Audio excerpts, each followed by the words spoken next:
Lozano ketika dia di dalam kotak penalti taruh kaki, ada sentuhan kecil dari Ibanez. Memang wasit tidak melihat, tapi kemudian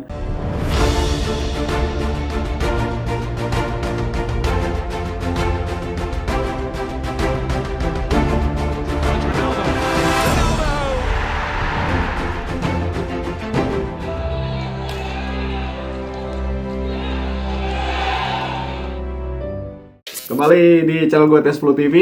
Kembali gue akan mereview sebuah pertandingan Derby del Sole yang baru berakhir, di mana Napoli 1, Roma 1. Ya, gagal menang. Tapi ya sudahlah, pertandingan sudah berakhir dan cukup menarik. Ada 6 kartu kuning, 1 kartu merah, dan juga ada VAR, 1 penalti dari lawan.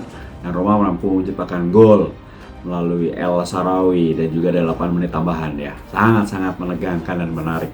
Dan hasil ini tentunya mengecewakan bagi Napoli, juga mengecewakan bagi Roma. Tapi at least tidak kalah. Jadi 12 pertandingan tanpa kekalahan.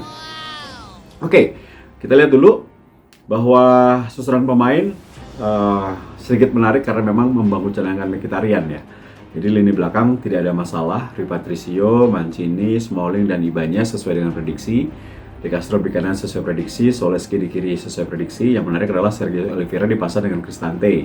Kemudian Pellegrini, kemudian ada Zaniolo dan juga Tammy Abraham. Ini menarik. Nah, yang menjadi menarik adalah membangun cadangan Henrikh Mkhitaryan. Sepertinya akan menjadi super sub ya di pertandingan kali ini. Oke, babak pertama ini pertandingan ketat. Roma datang ke Naples menjadi tim yang 11 kali pertandingan tidak kalah. Tapi yang juga menarik adalah mereka selalu kesulitan menghadapi top 6. Mereka hanya menang menghadapi Atalanta masalahnya. Nah, ini juga menjadi beban bagi Roma. Nah, tekanan itu terlihat ketika ada sebuah kesalahan kecil yang mereka lakukan ketika mendapatkan tekanan di awal-awal pertandingan. Dan itu dilakukan oleh Ibanez. Melakukan kesalahan kecil ketika lawan mencari sebuah momen. Dan itu dilakukan oleh Hirving Lozano ketika dia di dalam kotak penalti taruh kaki, ada sentuhan kecil dari Ibanez. Memang wasit tidak melihat, tapi kemudian ada VAR dan wasit. Lagi-lagi ya, gue sih kecewa banget dengan Marco Di Bello. Dalam 10 pertandingan, Roma tidak pernah menang loh ketika dipimpin oleh Marco Di Bello. Ya, ini bukan sebuah kebetulan, tapi faktanya 10 pertandingan dipimpin oleh Marco Di Bello, Roma tidak pernah menang. Ya udah. Dan memang keputusannya banyak yang tidak tepat ya menurut gua. Gue tidak menyalahkan wasit, tapi memang tidak tepat. Banyak keputusan tidak tepat. Harusnya kartu merah dikasih kartu kuning. Banyak tackle brutal hanya di kartu kuning. Terus ada keputusan harusnya Zaniolo dijatuhkan di babak kedua, tidak di VAR. Aduh, ya sudahlah ya. Kemudian setelah terjadinya gol dari penalti, terjadi kepanikan Roma. Ini merubah game plan dari Mourinho. Gue tahu banget. Jadi Roma panik. Gol cepat, ingin menyamakan kedudukan. Nah, justru gue lihat ini lawan ini tidak spesial banget.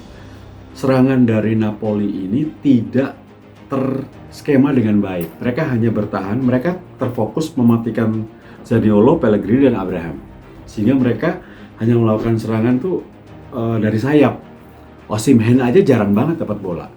Jadi sebetulnya mereka hanya mengandalkan counter attack doang gitu sebetulnya.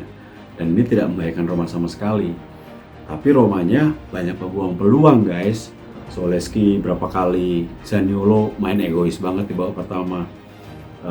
Tammy Abraham berapa kali dapat peluang tidak gol.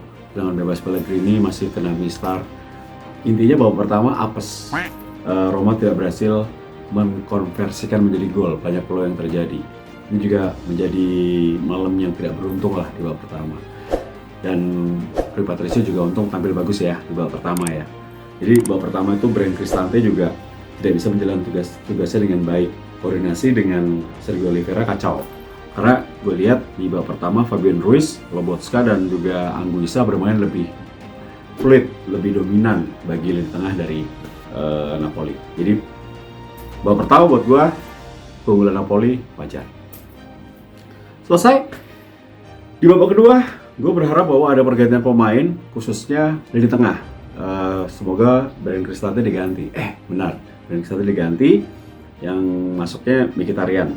Dan ini banyak sekali membawa perubahan. Memang Mkhitaryan semakin tua semakin jadi. Ini pemain yang penting banget buat Roma. Banyak memberikan perubahan, mengalirkan bola sehingga peran dari Pellegrini lebih enak. Pellegrini main bagus banget, jujur main bagus banget. Dia menjadi roh serangan, main stabil banget. Justru dua pemain yang gue harapkan main bagus, Sergio Oliveira dengan Bryan Cristante, main flop banget, kurang bisa berkembang, justru emosi.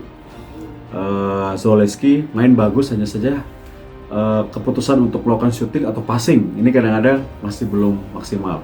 Sedangkan Tammy Abraham belum mendapatkan malamnya ya, umpan yang bagus banget dari Rick Kastrop, tinggal disundul doang, sundulannya nggak tepat, nggak gol. Nah, Chris Smalling lagi-lagi jenderal lini belakang yang luar biasa. Kalau bukan Chris Smalling habis Roma.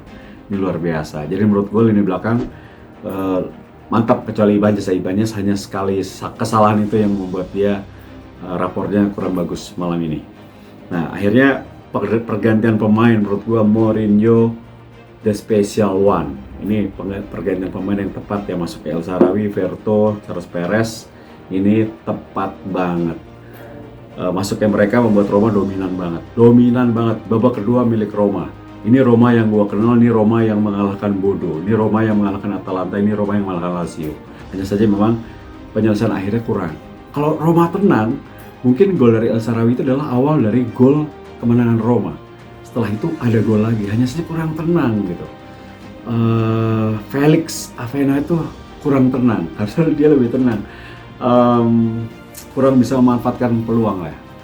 Ya, kalau gue bilang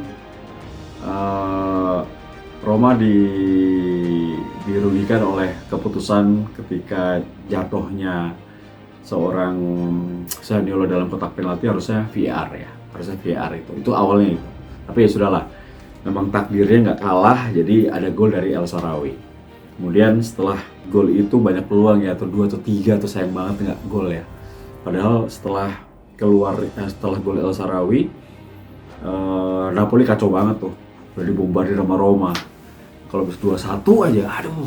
Tapi nggak apa-apa, seperti video gue sebelumnya, kalau Roma ingin masuk 4 besar, Roma harus minimal dapat 4 poin dari Napoli dan Inter. Berarti sekarang kan 1 poin nih, berarti harus menang lawan Inter, harus mengalahkan Inter minggu depan untuk bisa menyodok Juventus gitu. Jadi masih belum gagal guys, jadi tenang aja Romanisti ya, masih ada peluang. Mengalahkan Inter di GCP Miasa, why not? Ada kemungkinan. Sepak bola itu apapun masih bisa terjadi. Sepak bola itu harapan.